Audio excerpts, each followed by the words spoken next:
adiga Ismaaciilis program oo ilaahay maal wanaagsan adiga daawanaya video waxaan filayaa inaad ku cusubta channelka waxaan ku leeyahay fadlan subscribe saaro gambalelkana furo si ay kuu soo gaaraan videoyaasha Ismaaciilis program waxaan maanta ku hayaa inaad si fudud ku ogaato internet walba aad doonayso passwordkiisa wow waxaan filayaa taas in la yaab ugu tahay internet walba oo xaafadda yaal ama meel kale yaal ayaa waxaan awood ku sii doonaa inaad hesho passwordkiisa adigoo isticmaalaya xirfad aad u fudud videogan ayaa waxaan kugu tusi doonaa internet walba aad doonayso inaad ogaato passwordkiisa haddii ay jiraan cid deriskaaga ah oo isticmaala internet waxaan ku leeyahay caawa laga bilaabo ama maantadan laga bilaabo waxaad jaanis ku heli doontaa in internetka si free aad ku isticmaasho adigoo weydiisan wax password ah balse waxaan kaga codsanayaa inaad u adeegsan arrintaani si dadban yacni inaad ku khiyaanin asxaabtaada oo runta u sheegto qof walba aad ku samaynayso fadlan waxaan videogan kugu bari doonaa oo kaliya si cilmi ah ha u adeegsan si khaldan Ismaaciilis program wuxuu ku tusi doonaa internet walba sida ku ogaan lahayd passwordkiisa ku dubay daaw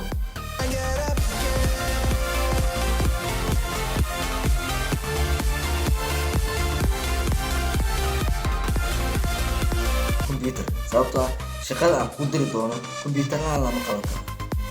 haddaba waxaan leeyahay asxaabtada qariga meel walba aad joogtaan waxaa lagaga baahan yahay inaad haysato computer si aan hawsha u fulino balse hawsha ayaan ku gudbi doonaa kadibna isku soo laaban doonaa maasin cashirkan ayaa ruusi gudgeli doonaa si marka aad u ogaato qof internetkaas passwordkiisa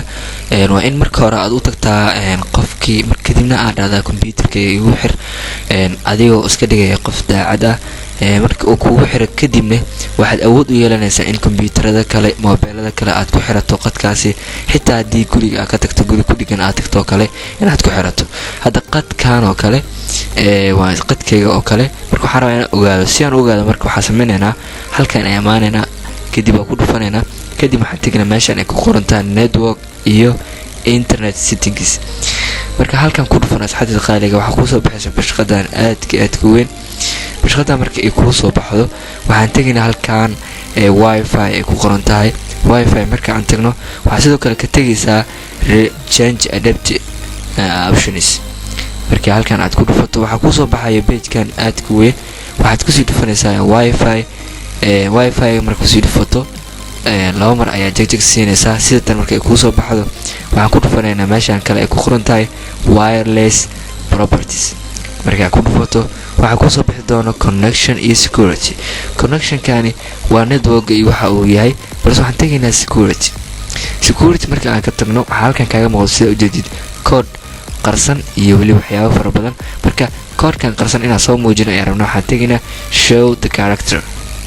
sidan ayuu hadda tan u egyahay ama aan dhihi karnaa passwordkeena haddaba internetka aan isticmaalayo passwordkiisa waa kana oo sidan ayaan kusoo saartay haddaba mobilka ayaan gashanayaa waa soo qaadanaya mobilka ayaan gashanayaa mobilka saaxiibka ayaan u gelinayaa sababta password qofka ii sheeg ma dhihin laakiin wuxuu u maleeyaa oo keliya inuu asiga ii geliyay cid kale aysan la aqoon sidaas ayaad ku xadi kartaa ama aad ku khiyaani kartaa internetka ama aad ku dhici kartaa internetyada waaweyn oo loo yaqaano MiFi sida ADSL-ka hormuud iyo kuwa kaleba waad ku mahadsantahay daawashada cashirkan soo wanaagsan asxaabtada qaaliga waxaan filayaa inaad ka wadasheen sidoo kale waxaan soo wadaa video kale oo aga hadli doono sida loo jabsado Facebook adigoo jooga gurigaaga kana jabsan doonto saaxiibka ama saaxiibada